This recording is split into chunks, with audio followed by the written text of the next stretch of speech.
तर दरवर्षीप्रमाणे माझ्याकडे पण गणपती बाप्पासाठी दर्शनाला लोक येणार आहेत। त्यासाठी मी ज्या ज्या साईटहून परवडेल त्या साईटहून झेप्टो, बिग बास्केट आणि फ्लिपकार्ट भाज्या मागवून घेतलेल्या आहे आणि बाप्पासाठी आता आमची तयारी चालू झालेली आहे।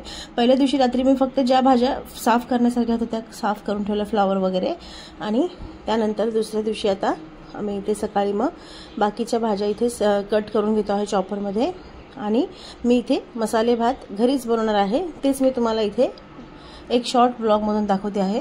5 किलो इथे तांदूळ घेतलेले होते, वडा कोलम, तुम्ही कोणते पण घेऊ शकता। आणि त्यानंतर त्याला शेंगदाणे, ओलं नारळ, सुके मसाले, खडे मसाले, ते वाटण्यासाठी फ्रेश त्याचा फ्लेवर येतो, ते घेतलेले आहे।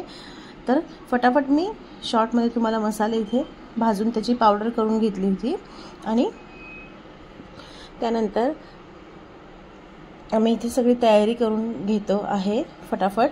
आणि भट्टी मी इथे चालू केलेली आहे। हे सगळं मी रेंटनी बोलवून घेतलं होतं, पातेल्यापासून चमच्यापर्यंत भट्टी। आणि त्यानंतर आता इथे तेल गरम, 2 लिटर तेल पहिले टाकलेलं होतं। आणि त्यानंतर त्यात जिरे, मोहरी इथे टाकून द्यायची आहे।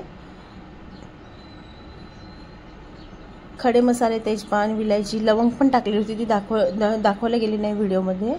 आणि कढीपत्ता टाकायचा आहे, मसाले भात म्हणल्यावर कढीपत्त्याचा फ्लेवर चांगला लागतो। आणि थोडी कोथिंबीर पण मी तेलामध्येच टाकून देणार आहे परतताना।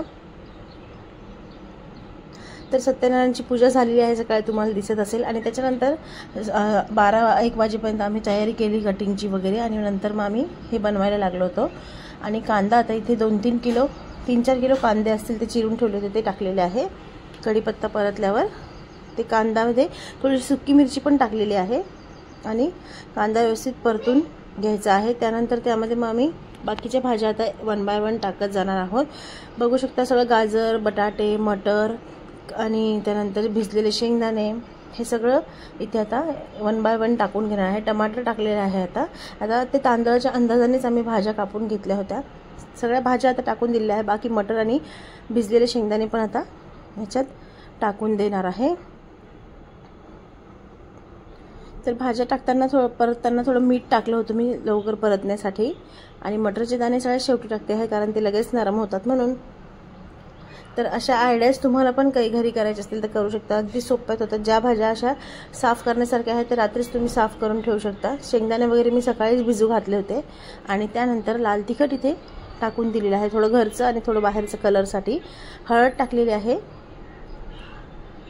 आणि त्यानंतर घरचीच बनवलेली हळद आहे आणि घरचाच बनवलेला हा गोडा मसाला तो पण इथे टाकणार। आणि जे फ्रेश धने वाटले होते त्याचं पण आता इथे मिक्सचरमधून टाकून दिलेलं आहे आणि थोडं बाकी ठेवलं आहे वरतून टाकण्यासाठी परत। आणि हा गोडा मसाला घरचा, याची रेसिपी मी चॅनलवर टाकलेली आहे उन्हाळ्याच्या रेसिपीजमध्ये। आणि हे सगळं परतून झालेलं आहे, कलर बघू शकता एकदम मस्त आणि फ्लेवर खूप छान येतो आहे फ्रेश मसाले वाटल्यामुळे। त्यानंतर तांदूळ भिजत घातले होते थोड्या वेळापूर्वी, ते पण आता याच्यात टाकून द्यायचे आहे आणि मग पाणी टाकून द्यायचं आहे। नंतर अंदाजाने तुम्हाला पाणी घालत जायचं आहे। आम्हाला इथे मोकळाच करायचा होता भात, पण थोडंसं पाणी जास्त पडलं होतं, तरी पण तो सगळ्यांना आवडलेला आहे। टेस्ट त्याची खूप चांगली झाली, थोडा स्पायसी झाला होता पण टेस्ट सगळ्यांना खूप आवडली होती त्याची। आणि आता मग ते हलवणं नंतर मुश्किल होत होतं। तर आता हे मस्त आता भात आम्ही शिजवून देणार आहे। थोडासा आता इथे कोथिंबीर परत टाकून दिली आहे आणि ओला नारळ इथे खोवलेला किंवा मिक्सरमधून फिरवून घ्यायचा आहे, तो तुम्ही इथे टाकू शकता। आणि जो मसाला आपण वाटला होता फ्रेश भाजून तो परत वरतून एकदा टाकून द्यायचा आहे, म्हणजे त्याने फ्लेवर मग टिकून राहतो, कारण मसाल्यामध्ये परतल्यावर थोडा फ्लेवर कमी होतो। आणि फायनली राहिलेलं जेवढं मीठ आहे तेवढं मी अंदाजाने इथे आता टाकून दिलेलं आहे। तोपर्यंत रांगोळी वगैरे काढून घेतलेली आहे आणि मी तयार झालेली आहे, कारण बिलकुल टाईम मिळत नव्हता। संध्याकाळ झाली होती, 6 वाजत आलेले होते आणि मला अजून तयार व्हायचं होतं।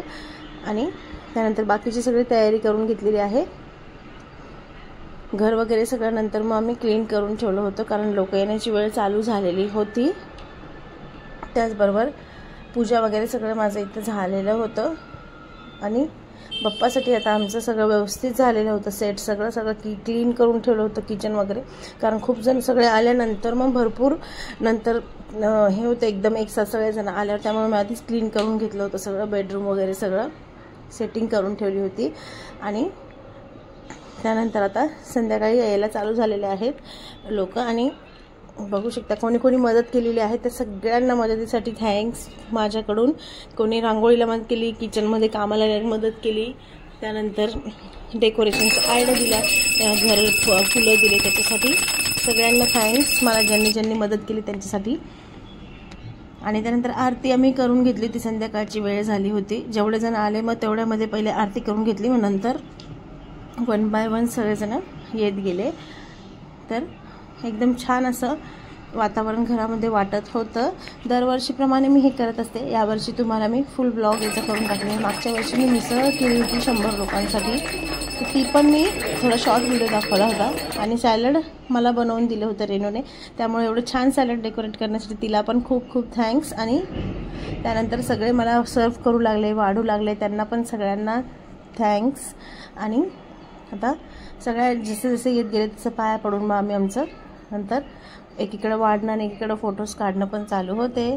तर तुम्हाला शॉर्ट्स व्हिडिओमधून मी हा व्हिडिओ दाखवून दिला आहे. व्हिडिओ कसा वाटला नक्की कमेंट करून सांगा. आवडल्यास फीडबॅक द्यायला विसरू नका आणि जास्तीत जास्त शेअर करा, म्हणजे ज्यांना कोणाला असं काही घरीच बनवायचं असेल ते हाताने घरी बनवू शकता.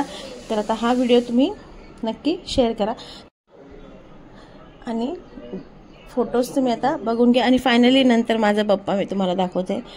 ह्यावेळेस मला माझ्या गणपती बाप्पाने खूप वेगवेगळ्या प्रकारे इथे खरंच येऊन दर्शन दिलेलं आहे.